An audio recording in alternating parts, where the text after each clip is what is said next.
everyone, my name is Jill and I teach 1st and 2nd grade at Judeo Reform. And we're here today to tell the story of Passover using some yoga movements. So get up, find some space, and let's move around. So we'll start standing right here, just like this.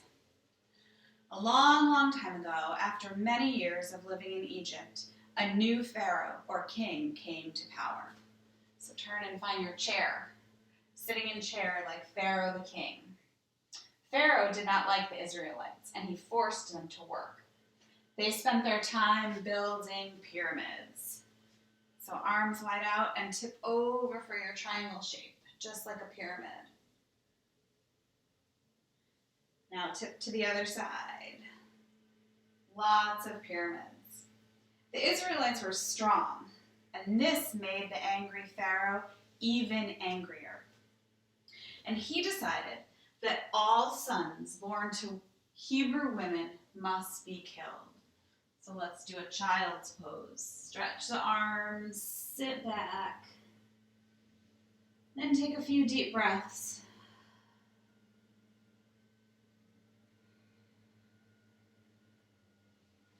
Well, the Israelites did not take this matter lightly, and some very strong women, let's find goddess pose, named Shiphrah and Puah, decided that they would take matters into their own hands, refusing to kill any babies and refusing to give them over to the Pharaoh.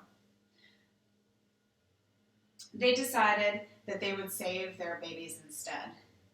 One day, another woman named Yehoved, let's do another goddess, decided to save her baby from the mean Pharaoh.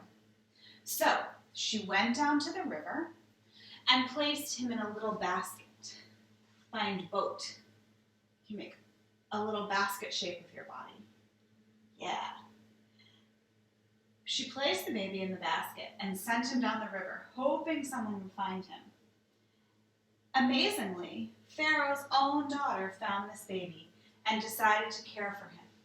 This baby was Moses. Let's find a long warrior pose. Strong Moses. Let's do it the other way too, so we're not off balance. Moses grew up and realized how badly Pharaoh was treating the Israelites. One day, Moses even killed one of Pharaoh's men because he thought they were behaving so badly. Here we are, back in our warriors. After that, he decided to leave Egypt and become a shepherd, living a quiet, peaceful life.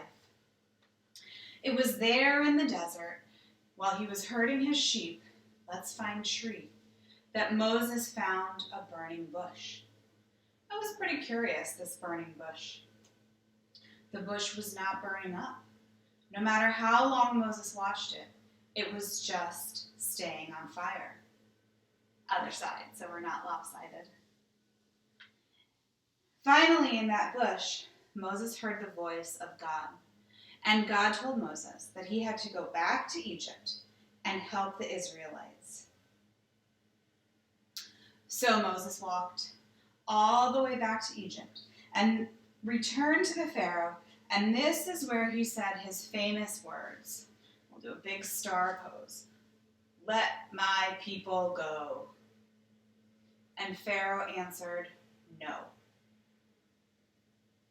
It was then that God sent the 10 plagues.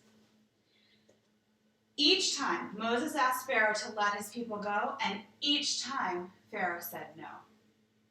There were 10 plagues in total. One of them is frog. So let's find a frog pose.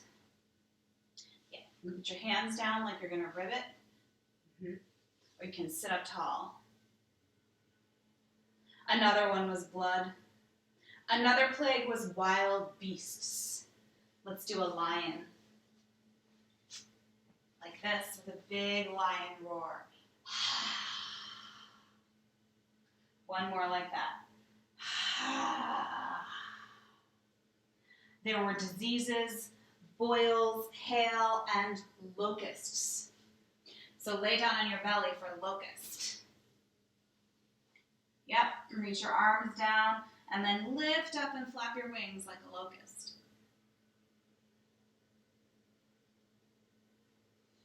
Pharaoh kept saying no. He also sent lice. Let's do another bug pose. Roll down on your back and hold onto your feet and rock side to side. This one's sometimes called dead bug. We could also do this one, dead bug in a windshield. Legs over to the side, arms out, or legs over the other way. Each time each plague came, Pharaoh still said no. Finally, there was the plague of darkness, eyes covered. And when Pharaoh still said no, the most severe of all plagues was to come, the death of every Egyptian firstborn son. So go ahead and lay down. This is corpse pose. Every firstborn son was to be killed. But in order to save the Israelites, Moses told them to take some lamb's blood and wipe it on their doorpost so that when the angel of death came, and here we'll move our arms from one side to the other, the angel of death would pass over their house and save their children. One more time. Would pass over their house. This is where we think the name Passover came from. Finally, Pharaoh surrendered. And he ordered the Israelites to leave Egypt. Next up will be camel. So come to your hands and knees and put your hands at your low back and lift up for camel. The Israelites took some camels with them to take their belongings. They had to leave so quickly. Also, we think of this as a softening of the heart. And finally, at the very end, Pharaoh decided that he would let the Israelites go. But no sooner did the Israelites leave Egypt than Pharaoh changed his mind and immediately sent the armies after them. So we'll move into some other warriors. This is warrior 3. The armies came racing after them. This is warrior 1. They chased the Israelites as they were leaving. Let's do the other side. And every minute they gained on them, and every minute they grew closer. Finally, they reached a large body of water. And the Israelites cried out to God.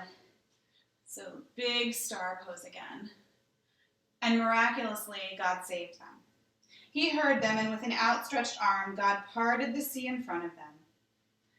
Big open space. And then another woman coming to save them.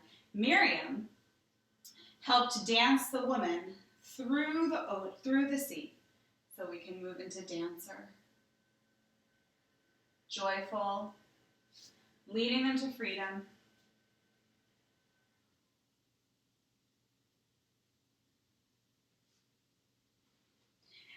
And once they reached the other side, the sea closed again, and the Israelites were safe. They bowed in thanks to their freedom. And that is a variation on the story of Passover. Thank you so much, friends.